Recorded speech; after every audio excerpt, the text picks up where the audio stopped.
Hello everyone. Have you ever wondered how the National Family Health Survey measures the economic status of millions of households without asking about their income? The answer lies in the Wealth Index. Today, we will understand what the Wealth Index is, how it is calculated, and why it is one of the most important indicators used in public health research. Imagine two families. One lives in a pakka house with electricity, a refrigerator, television, and motorbike. The other lives in a kacha house without electricity and cooks with firewood. Even without knowing their monthly income, we can identify which family has a better standard of living.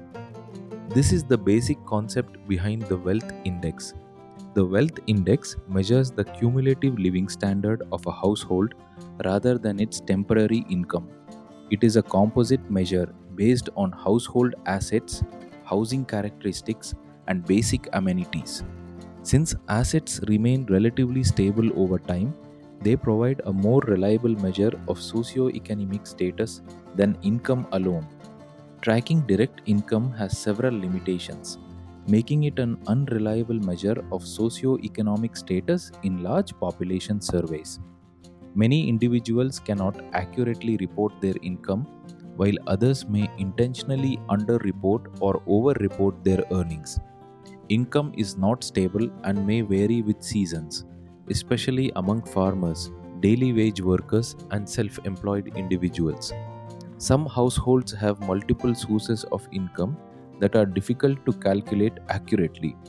In addition, people may be unwilling to disclose their financial details due to privacy concerns.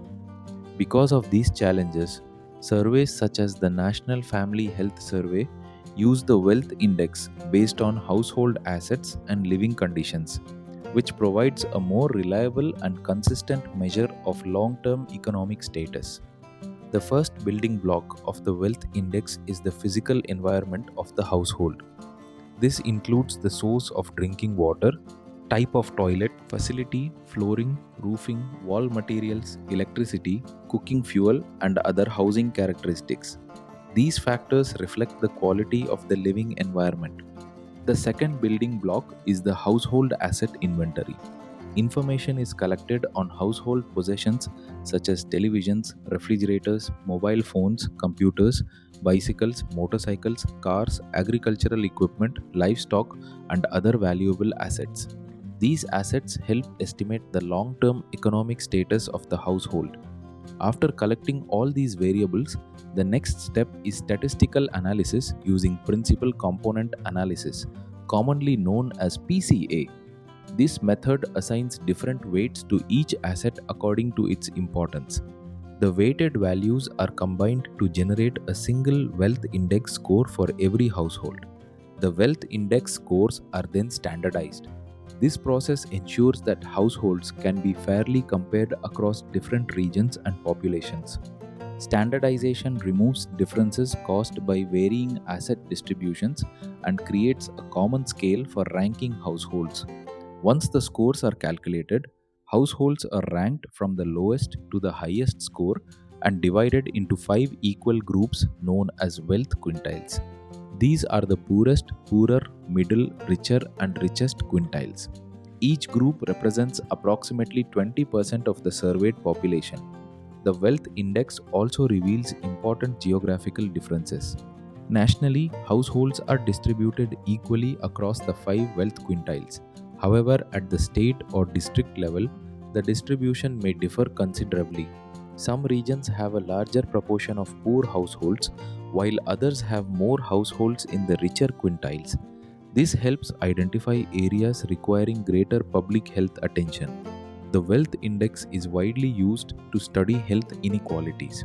For example, institutional delivery rates are generally much higher among the richest households than among the poorest households. Similar disparities are observed in child nutrition, immunization coverage, maternal health care, health insurance, and access to medical services. These findings help policymakers target health interventions more effectively. The Wealth Index has several advantages. It is objective, reliable, standardized, and easy to compare across households and surveys. Since it is based on assets rather than income, it reduces reporting errors and provides a stable measure of socioeconomic status for large population based surveys.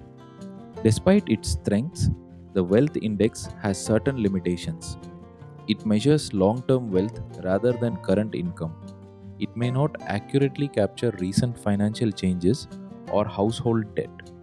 Asset ownership may also differ between urban and rural areas, making interpretation important in different settings. To summarize, the Wealth Index is a composite measure of household socioeconomic status used in the National Family Health Survey. The process of calculating the Wealth Index can be summarized in three simple steps. First, information is collected on household assets, housing characteristics, and basic amenities. Second, principal component analysis assigns weights and generates a wealth index score. Finally, households are ranked and divided into 5 wealth quintiles from the poorest to the richest. This standardized approach enables meaningful comparison of socioeconomic status across the country. The Wealth Index remains one of the most valuable tools for understanding the relationship between wealth and health in India. Thank you for watching.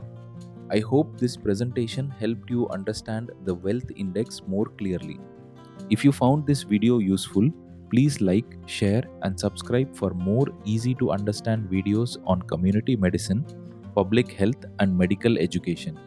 Thank you, and I will see you in the next video.